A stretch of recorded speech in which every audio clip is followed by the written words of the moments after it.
जैसा कि आप जानते हैं हमारा पीटी फर्स्ट का सिलेबस कंप्लीट हो चुका है। तो अब हमारा रिवीजन सेशन स्टार्ट होगा और उसमें सबसे पहले हम पाठ 2 वर्ण विचार का रिवीजन करेंगे। बेटा, किसी भी भाषा में वर्णों का बहुत महत्व होता है। वर्णों के द्वारा ही शब्दों की रचना होती है और शब्दों के माध्यम से ही हम अपने मन के विचारों को दूसरों पर प्रकट करते हैं। तो सबसे पहले हम वर्ण के विषय में जानेंगे। वर्ण क्या हैं? वर्ण भाषा की सबसे छोटी इकाई है जिसके खंड नहीं किए जा सकते, उन्हें वर्ण कहते हैं। जैसे अ, ई, क, च, ट आदि। वर्णों को जब हम व्यवस्थित रूप में एक जगह रखते हैं तो उनके उस व्यवस्थित रूप को वर्णमाला के नाम से जानते हैं। प्रत्येक भाषा की अपनी वर्णमाला होती है। हिंदी वर्णमाला में भी 44 वर्ण होते हैं। बच्चों, हिंदी वर्णमाला को देवनागरी लिपि में लिखा गया है। अब हम जानेंगे वर्णों के कितने प्रकार होते हैं। वर्णों के 2 प्रकार होते हैं। नंबर 1 स्वर और नंबर 2 व्यंजन। सबसे पहले हम स्वर के बारे में पढ़ेंगे। स्वरों का उच्चारण स्वतंत्र रूप से किया जाता है। बच्चों, हमारी वर्णमाला में कुल 11 स्वर होते हैं। इन स्वरों को हम मात्रा भी कहते हैं।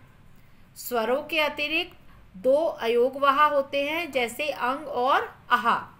अब बच्चों, सबसे पहले हम स्वर के भेद के विषय में जानेंगे। स्वर के 3 भेद होते हैं। नंबर 1 ह्रस्व स्वर, नंबर 2 दीर्घ स्वर, नंबर 3 प्लुत स्वर। नंबर 1 ह्रस्व स्वर। जिन स्वरों को बोलने में थोड़ा समय लगता है उन्हें ह्रस्व स्वर कहते हैं, जैसे अ, ई, उ, री आदि। नंबर 2 दीर्घ स्वर। जिन स्वरों को बोलने में ह्रस्व स्वर से 2 गुना समय लगता है उन्हें हम दीर्घ स्वर कहते हैं, जैसे आ, ई, उ, ए, ऐ, ओ, औ आदि। नंबर 3 है बेटा प्लुत स्वर। ये स्वर हम कभी कभी प्रयोग करते हैं। तो जिन स्वरों के उच्चारण में ह्रस्व स्वर से 3 गुना समय लगता है, ऐसे स्वरों को हम प्लुत स्वर कहते हैं, जैसे ओम, राम आदि।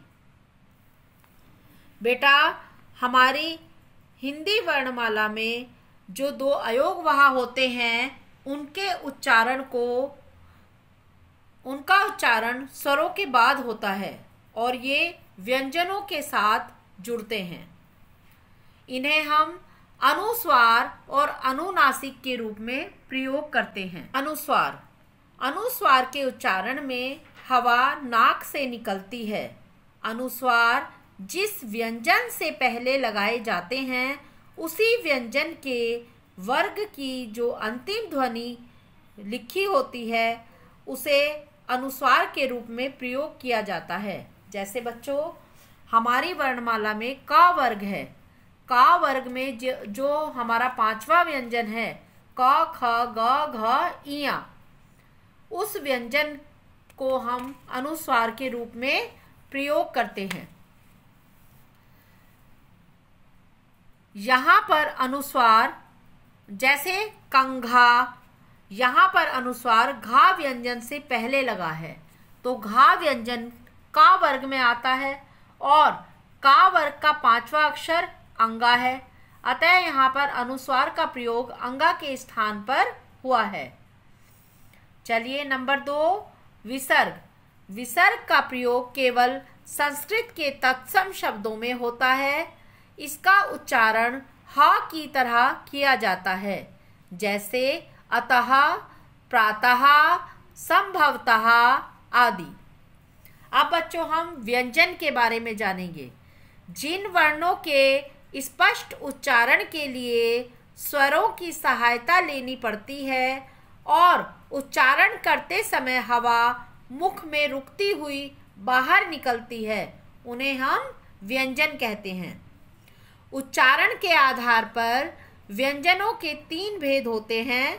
नंबर 1 स्पर्श व्यंजन, नंबर 2 अंतस्थ व्यंजन और नंबर 3 ऊष्म व्यंजन। तो सबसे पहले बच्चों हम स्पर्श व्यंजन के बारे में जानेंगे। जिन व्यंजनों का उच्चारण करते समय वायु कंठ, तालु, मूर्धा या होठों का स्पर्श करके बाहर आती है उन्हें स्पर्श व्यंजन कहते हैं।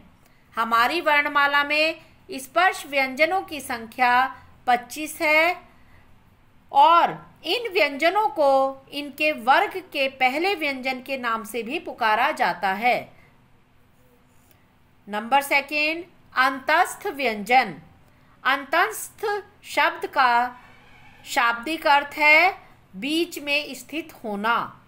जिन व्यंजनों का उच्चारण स्वरों एवं व्यंजनों के बीच का सा होता है वे अंतस्थ व्यंजन कहलाते हैं और इनकी संख्या वर्णमाला में 4 होती है बेटा, जैसे य, या, रा, ला, व।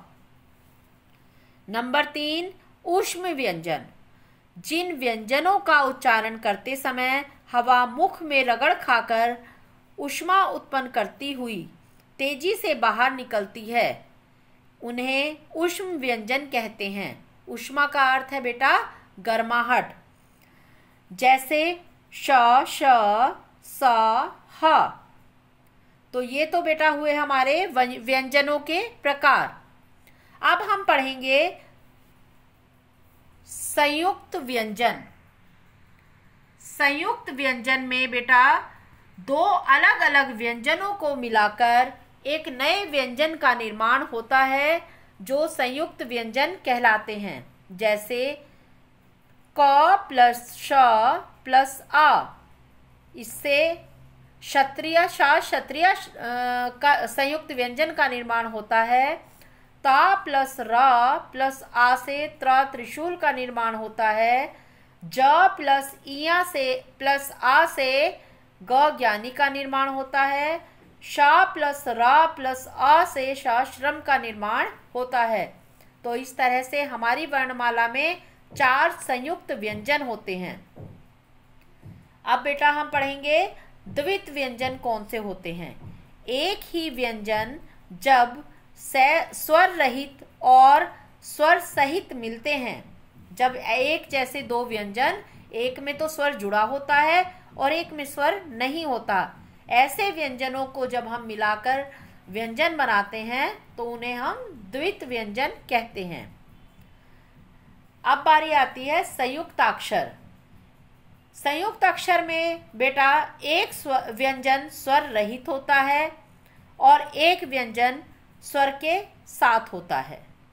इसमें 2 अलग अलग व्यंजनों को प्रयोग किया जाता है।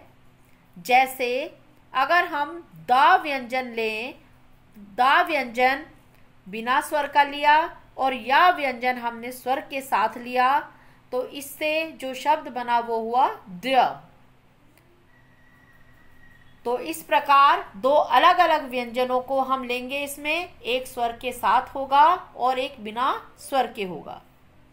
चलिए बच्चों, अधिकतर बच्चे रा संबंधी नियमों में कंफ्यूज होते हैं, तो हम रा संबंधी नियमों के बारे में पढ़ेंगे।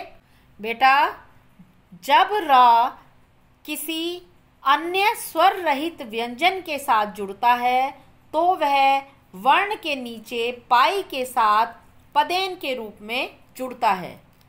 जैसे इसका उदाहरण मैं आपको बताऊं, ग प्लस र, गा बिना स्वर के है और रा स्वर के साथ है।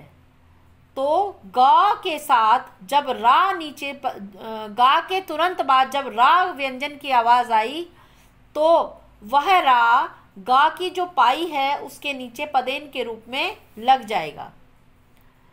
इससे कैसा कौन सा शब्द बनेगा? ग्रह अर्थात नक्षत्र।